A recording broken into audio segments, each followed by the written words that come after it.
Make some noise for the incredible Michael Maronna, Danny Tamberelli, and Heather Matarazzo. Make some noise. Ow! Thank you. Thanks so much. Thanks to the... we love being here in Toledo. The Classic Rewind Weekend and everybody. I am a diehard 80s and 90s junkie. Pete and Pete is just like an integral part of my childhood and my upbringing. And every now and again you do some research and you find out some things, or maybe some memories got overwritten, but I don't think I knew that the show originally existed in short form before it became half an hour episodic. So are there any stories from the early short form days? Yeah, there were interstitials, like basically commercials for Nickelodeon, in between commercials, in between TV shows. It was a very lucrative business for Nickelodeon. I remember, because my character always wore long sleeves, even in the summer, that first one that we shot was July, and they had me in like a turtleneck, and it was very hot, and they put me in a hole, and I got very hot to the point where my mom thought maybe I was going to die. That was your first experience. And I was like, well, I guess I've been initiated. It made you stronger. Here. You're stronger from there. That's it, I'm stronger now. The illustrious days of working for Nickelodeon. That's right, yes. Treating you the best. Shoestring budget and no concern for children. A bag of ice is only... No, that's not true. How much was a bag of ice at that point? They could have gotten you, lowered your core temperature a little bit. Yeah, probably 99 cents for 5 pounds, I would say. Too much. You got any memories, Michael? Of the 30-second ones and the 60-second ones, yeah. We could do stuff like me blowing up cars with my mind, and yeah, different stuff that we did not explore in the half-hour format. So it was fun. It was fun because you didn't have too much time. It was TikTok before it was TikTok. Okay, it was pre-Vine. Pre-Vine, yes. So I'm guessing you weren't as blown away and impressed by the wows of the Nickelodeon production values in the early days. It was all brand new to us. It was still very cool, even though we would solve problems very practically by taping something to something that's spun and keeping it right next to the camera. So that's the way it looked as it was flying towards somebody. That's cool. So what were, going in before you worked for Nickelodeon, what was your impression of the network? Were you like, oh man, this is cool? Or were like, what is this new thing? Or I was 7 years old. I was a fan of the network. I was watching all the shows. Sure, they had cartoons that people didn't have, so I was pro. And Heather, were you a diehard Nickelodeon fan going in? I wasn't allowed to watch TV growing up. You weren't allowed to watch TV, but you're allowed to be on it. Well, yeah. Yeah, 100%. We shot the show in New Jersey, but did shoot an odd part in Long Island and did draw from some Long Island actors. Very cool, very cool. Queens, Brooklyn, and Jersey. So was there any point that you guys had realized, like, wow, I'm kind of part of something that is very much, it's like a 90s tastemaker, if you will. I feel like Pete and Pete kind of did shape 90s pop culture in a way and sort of put its dent into the universe. Is that something any of you guys were aware of at the time? I knew that Kurt Cobain was wearing plaid and I was wearing plaid, so that made me almost Kurt Cobain.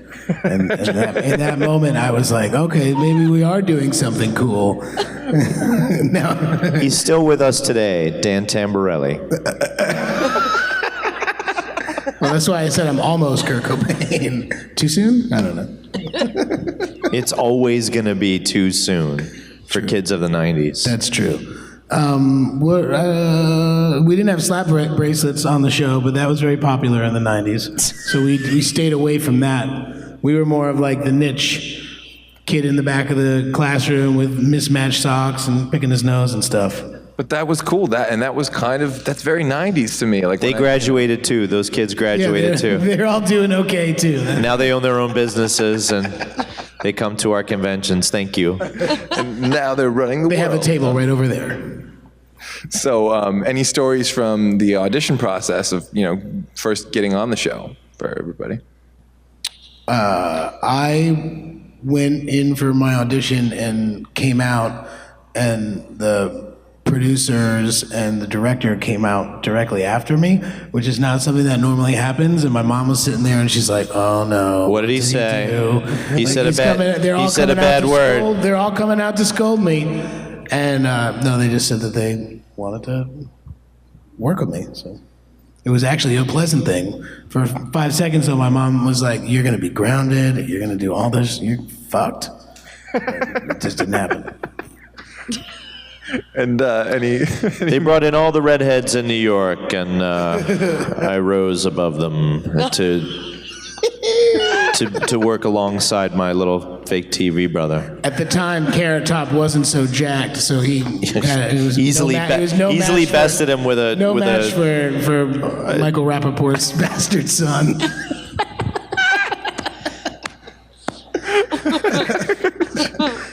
That one was a stock joke, Mike. that was Do you remember auditioning for Pete and Pete? I have vague memories. I know that my mother needed to make sure we got back on the train to go back to Long Island, and I remember there being a long wait and her growing more agitated and angry with each passing moment. So by the time I got in the room, I said to them, "We need to make this quick because we have a train that we need to get back to." And I think they were just tickled with that unfiltered honesty, which is something that I brought and still bring. That's great. Yeah, and I think Catherine Dykman was the one that was filming. I think that was directing that first episode. Yeah, which was the Mr. Softy episode. Right. Right? Yeah. What I did on Artie. the summer vacation. Yeah, That's the right, summer that's right, vacation that's where right. you unleashed your famous You share. and Aaron Schwartz. That was Yeah. his first episode too. Yeah. Aaron Schwartz, everybody. Just Yeah, where is he? So another part of the show that is also ingrained in the 90s for me, of course, is Toby Huss, incredible as Artie. Any Toby stories? my mom made a complaint to the people at Nickelodeon, and she requested that Toby Huss wear underwear while wearing his pajamas, as to keep the outline away. Underwear, folks. Underwear. It's true. It's true. There would have been a lot more shading going on in the show if it hadn't been for my mom saying, "This is gotta stop." How much? Pre-HD too. Imagine if it was shot in HD. Yeah. Oh yeah, we got out of the business at the right time before cameras got any better. Yeah, no one wanted to see my toothless adolescence up close. We've all done 35 millimeter film. I'm just glad it stopped there. No beta. For me. No beta here. Oh my God, I'm cracking up so much. I forgot what the question was at this point. It was Toby stories. Yeah, which you said. He's just one of the funniest characters. I think another guest at the con here, Kate Flannery, can testify to how funny he is in his one-man show in LA, but just was just so inspiring to have on set all the time. Oh, that's awesome. That's awesome. And Heather, Toby was there when you were there, right? Yeah, I mean, he also played Mr. Softy or Mr. Tasty. Mr. Tasty underneath the head Yeah. was Toby Huss. He was Mr. Chase. And he's also a brilliant artist. I don't know if you've seen any of his artwork. His paintings are great.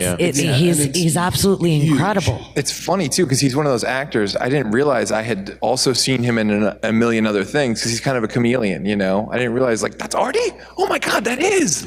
It's hard. We've been watching the show Dickinson, my wife and I, and he's the head. He's the head of the house in that, and he's kind of creepy in ways, and I'm starting to judge my opinion of Toby as a human. It's a character that he know, plays. but it's hard. It's hard because I'm trying not to immerse myself, but then I am. I'm like, the Civil War and shit. How do you feel about the lighting in the show? Oh, the lighting's pretty good. Yeah, because I was the rigging best boy on that. I know. All 3 seasons. I know. It looks very good. But you didn't do any of the writing? None of the writing. But you did take a picture of Toby has a caricature of himself as Mr. Dickinson. A portrait. A portrait. A portrait of Toby from the set. And I leaked it, but I didn't leak it online. I'd never do something so irresponsible. Just in the text thread, that's it. Yeah. It's just private among us friends. So I feel like another one of those things about Pete and Pete everyone remembers is such incredible cameos. My favorite guest star being here with us now, at her first con ever, by the way, folks, so make sure you don't miss out. But did you guys have a favorite guest star when you were kids? Like, I mean, you had everyone from LL Cool J to Iggy Pop on the show. Is there anyone that you were ever really excited to meet? Michael? Being psyched the most for, I didn't get to meet Gordon Gato from the Violent Femmes because I didn't have any scenes with him and had to go to school that day. Wasn't fair. Yeah, that was part of the trouble of being underage and having to be in schools, and you couldn't just hang out on set. You were forced to go to school. They didn't have like the on-set tutor type of thing? No, they did. It's But just that's he okay. would have to go. So, like in a case like that, like he missed meeting him because he had to have his 3 hours in school. Minimum. Man, that's awful. They should just do away with that whole school business. Yeah, what are they that's true. thinking? So another thing I came across. Oh yes, ladies and gentlemen, Aaron Schwartz, come it's here. Clem. Sit. It's in Clem. my chair. Good Lord, I'll get another. This is a real Pete and Pete reunion now. It's a real reunion. Yeah, Aaron we Schwartz. don't get many night crawlers hanging around. That's right. It's pretty all right. Growing the beard out. What's up? Clem. You're like, this was a good idea as I was running, and then you're like, I love this. The ducks refuse to not fly together. No, well, that's, the thing is that we both get to straddle the Disney Nickelodeon line. We do. I try to be more partial to the Nickelodeon until the Ducks fans are out there and it's like, no, I'm still Disney too. I like that you use straddle for 2 children's programming. Aaron, do you remember in the what we did on our summer vacation episode, the super long shot down the street of when the ice cream truck is missing and all the kids are like melted into Sweating. They're melted into the asphalt. And that was actually, I think, the first actual shot I did for that show, and it was like my first professional thing. Okay. And I was like, this sucks, actually, because we were Because it was so hot. we were so hot. We were there for so long, just being like, And then Disney put you on Oil. ice. You're really straddling the dividing lots line. of straddling going on. Heat and cold. All right, you guys are next. I want to see how you can work the word straddle into your conversations. Blowing all the illusions. You remember that shot as well, Heather, where they maybe have set up like sterno underneath the camera lens to make sort of like the heat waves. I just remember being incredibly hot because it was incredibly hot because we were shooting in July. Yep. And I also remember the blue popsicles. The blue tornado bar? Yeah, the blue tornado that just running down and getting so sticky on the hands. It was a sticky concoction, whatever it was. And then made just of. for continuity's sake, just it Well, yeah, we only have 25 of them left, so yeah.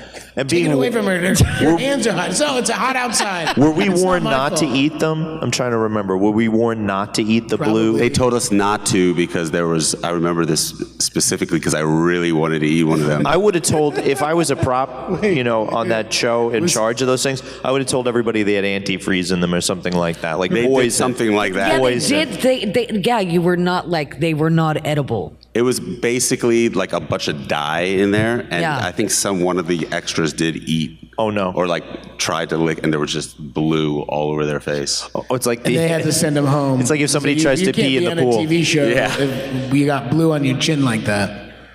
Go try out for Smurfs.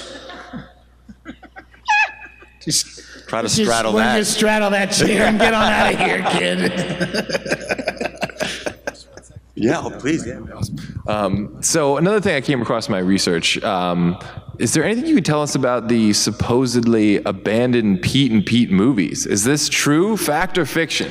There are only so many warehouses in New Jersey. We will search them one by one. if you fund our GoFundMe. I don't know if I understand your question. You're saying you have hidden. There's No. Oh God, no. But there was Because I'd like to see it. I've heard that there are scripts for Pete and Pete feature films that were not produced. Is what There was one, and it was produced, and it was called Snow Day. It was called what? Snow Day was supposed to be a Pete and Pete movie. That's right. And they instead kept some characters and kicked Pete and Pete off. And Changed others to protect the innocent. it happens, you know. He's going to college. He doesn't look like that cute little kid anymore. I look exactly the same. I was gonna say, He does. Not you, Aaron. You've grown. I look the same. Kids are all still cute. Damn it. Thank It's you. unfair. It's unfair. Oh, sorry. Yeah. You know, and That's I what know. happens when you drink the Kool-Aid, man. So, what are you most proud of about the legacy of Pete and Pete? Is there anything that you look back on? You're like, oh man, that's awesome. I'm so glad I got to be a part of that. Sharing Iggy Pop with little kids. Yes, that's a good one. The fact that I get to sit here I watched it before I was on it, and I get to sit here with like my idols when I was a little kid, and I'm sitting here being a part of it. I watched it before I was on it too. I wasn't allowed to watch it before I was on it. Yeah, it's running the full gamut here. We're straddling that line again. Oh, gotta straddle all those lines.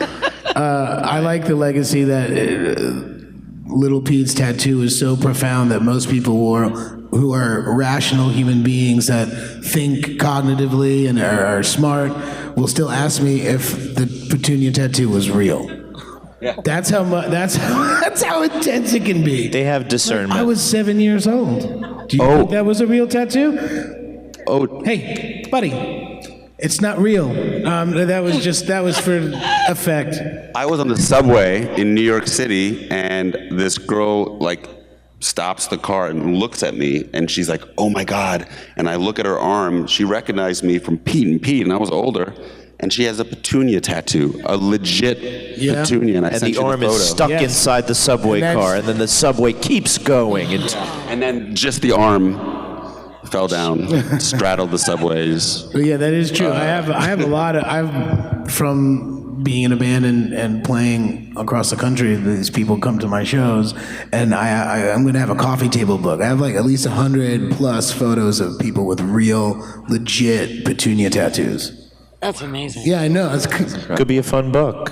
Could be a fun book for all of you. Fall 2023. You're getting it. All right, yeah. Aaron, if you want to be in my book, you got to get a Petunia tattoo.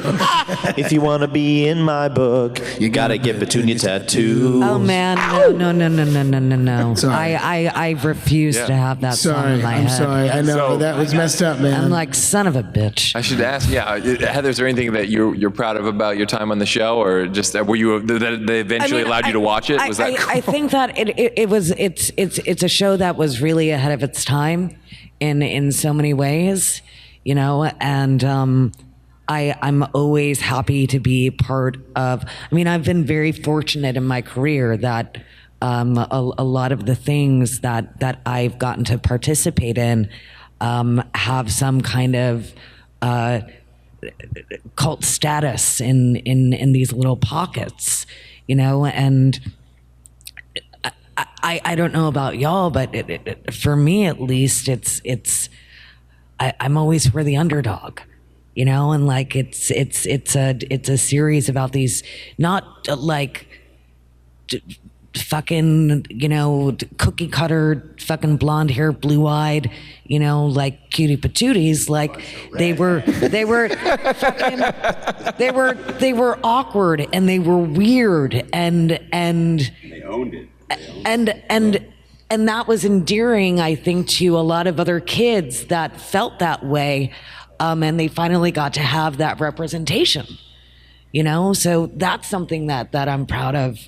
To always. I second that emotion. Appreciate that. Yeah. Seriously, it's true. Super cool. Well, we do have some people here. I do want to give a chance for them to jump in case they do have a question. I know the room gets shy. I know when Try not to jump on top of each other. It's okay. Well, before I let you guys get back to your table, I just have to ask: would you ever be down to participate in, or would you want to see as fans a Pete and Pete reunion series, or any kind of next generation, the new class, the new Pete's, or is that the type of thing you'd want to see, or do you think that could not work like it did in the '90s? Ooh, well, it would be fun. I would love to work with everybody because we're all friends and care about each other. But I think it would be really hard to recreate that world, and it would have to be something, it would have to be just as weird. And I don't know. I feel It's tough to get weirder. It's tough to get weirder. It's tough to get weirder. We went as full Twin Peaks as we could as a children's show. So I don't know how much more you could take it. But You really have to straddle that line. It's a good pipe dream to straddle. It's a good thought exercise. But that's the thing, is that I don't think if a show like Pete and Pete was pitched today, it would not get made. No, it would not get made. It would Absolutely not get made. Interesting. It was a kid's show on acid. That's what I used to call it. Really. It was so like weirdly like psychedelic in the way they did things. Well, they Goofy, had a but kind of gyroscope clever. and everything. Yeah, it's all Pete and Pete's fault. Yeah. That's it. Hey man, we were a free trip. Well, not free. Your parents had to have cable, but still, marginally free. Straddlingly free. We got new people coming in. Straddling the line. Hey now. Any questions? You just here for the Q&A? Just here for the Q&A. Well, For some reason, I always thought Pete was a Canadian show. For some weird it's a New Jersey Not show, a question. damn it. Yeah, it's certainly a Jersey show. I would. If you thought that I was Canadian, you should just hear me say coffee and dog, and then you'd know exactly where I'm coming from. Jersey. Yeah, Jersey. which sounds like New York, which sounds like Long Island, and we all kind of sound the same. It's just a little different. Yeah. Yeah. Well, since we had a few people just come in, I'll just get one more in before I let you guys get back to your table, if that's okay.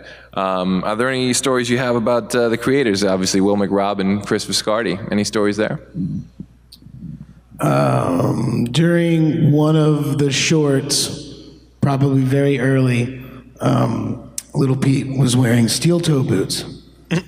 And as a kid, I didn't really understand what that meant, and I'm not really sure still I do, I know what the steel toe is. Will McRobb is a big man. He was like 6 feet plus and just a big dude. And he picked me up. He grabbed me by my shoulders and he picked me up doing something. I can't remember exactly what it was.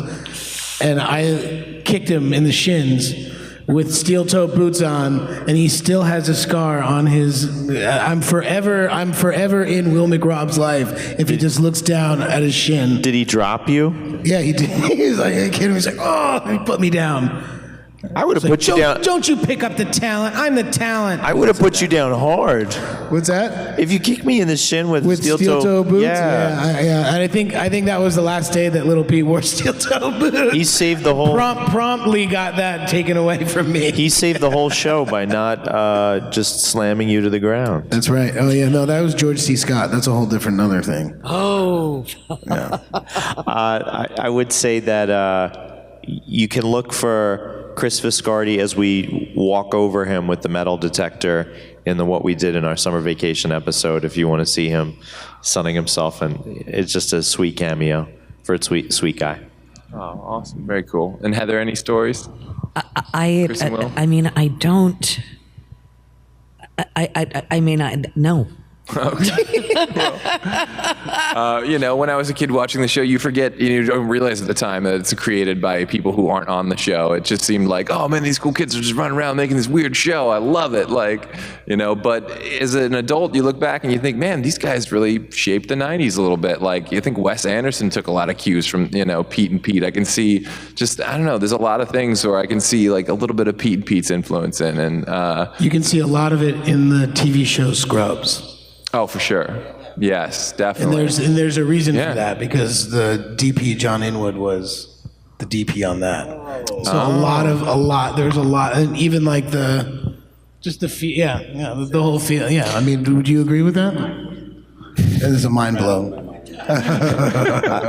I would say, for what Heather was saying earlier about Catherine, I feel like that each of the creators had sort of a way to express themselves on screen, and Catherine saw Heather as much an expression of herself in that first summer vacation episode that we all did together, as much as Chris saw in Danny and Will saw in me. Oh, that's awesome. So we all got to do some really fun, memorable lines and do some weird stuff. Oh, that's so cool. Well, it made growing up in the 90s a whole lot better, so I thank you all for that. And before I let you go back to your table, guys, be sure to come to their tables, get some pictures, get some autographs. I know they have a lot more stories to tell you, and make some noise for the cast of Pete and Pete. Thank you. This is John Glover, and you are watching Fandom Spotlight. Be sure to like, share, and subscribe. Lionel Luther recommends it. Have some fun. Follow your fandom.